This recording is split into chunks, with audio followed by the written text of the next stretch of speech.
Sitting here today with Thomas Hutchinson. We're going to talk about Muhammad Ali's decision not to fight in the Vietnam War. First question, when was the first time you ever heard of Muhammad Ali or Cassius Clay? Well, I don't exactly remember, but I mean, my father was a big boxing fan, and Cassius Clay, I think as he was known, was the heavyweight champion of the world. And he'd also, I'm pretty sure, won an Olympic medal, maybe 60 Olympics, whatever. But yeah, Cassius Clay is a very, considered a very brash guy. This is what, the mid 60s, and he was he was a character in a sense of you either loved him or hated him. He was very charismatic, obviously, and heavyweight champion of the world, and in a sense polarizing. You either loved him or hated him, but he was kind of the first, athlete that sort of taunted his opponents a bit. He was known for his rhymes. He was known for his predictions of when he would knock out the next boxer he was going to fight, and was a very, larger than life character. All right.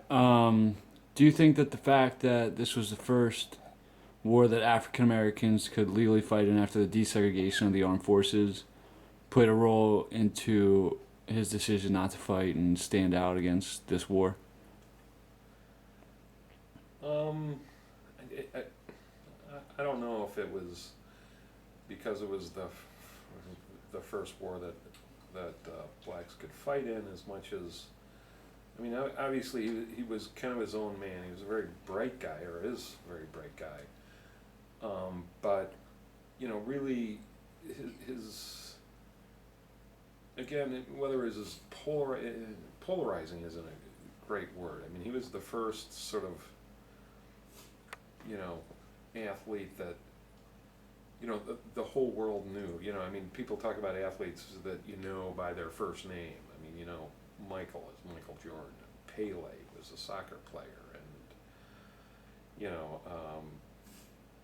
Tiger.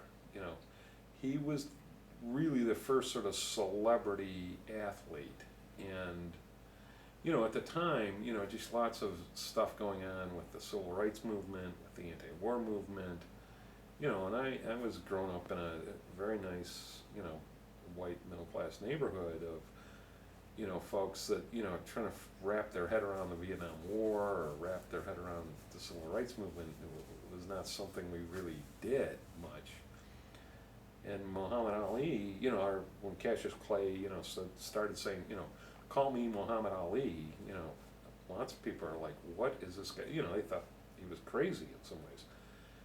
And then he's on top of the world. He's the heavyweight champion of the world. Now call me Muhammad Ali. And then, he gets drafted, and he says, I got no quarrel with those Viet Cong. And he just kind of transcended both the sort of civil rights movement and the anti-war movement in the sense of,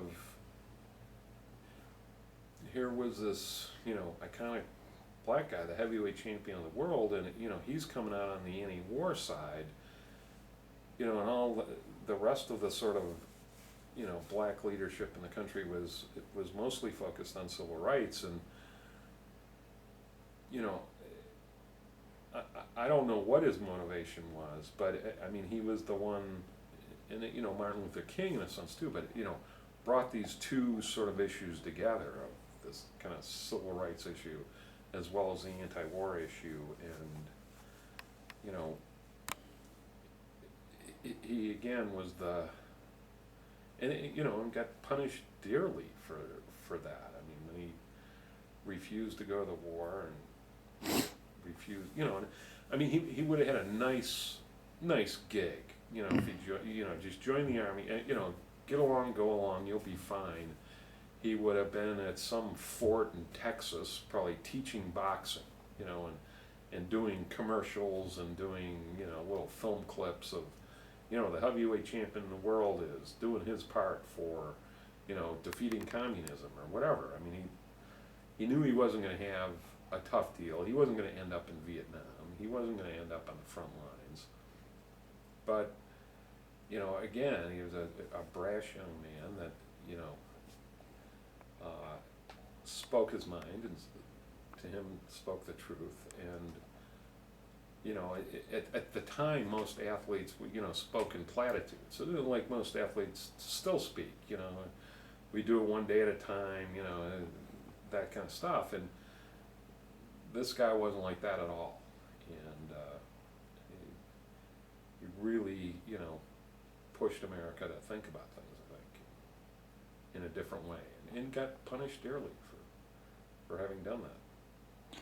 Do you think that he was, kind of morally correct to stand up for his beliefs and not fight in the army? Because he had a certain quote that said he wasn't going to fight for the white slave owners and landowners in a separate war where he had no beef with Vietnam. Well, yeah, I don't remember that quote per se. Whether he's morally right, I mean, I think the test of time has certainly showed that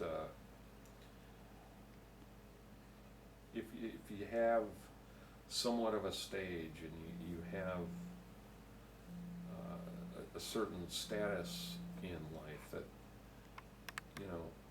speaking your beliefs, thinking about your beliefs, I mean, there's lots of people that thought he was just terribly wrong. Lots of people thought he was terribly right, and the rest of it. But I mean, I think, and I'm not one to judge whether he's morally right or wrong. I mean, I think he spoke up for what he believed in. I think he challenged, lots of people to think deeper about things. I think he accomplished what he wanted to, and if you look back on it, I mean, he came back. He got kicked out of boxing. He got kicked out of society in a sense for a couple of years because he stood up for it. So he again paid dearly, but he made it back to the mountain and became the world champ again, and fought Joe Frazier and fought George Foreman, and became probably the most recognized human being on the planet. And I think, whether he's morally right or wrong, I don't think he's ever, stood for anything bad. And I think he became the biggest spokesperson in the world for his issues. And I think you got to hand it to him for that. All right, thank you for your time.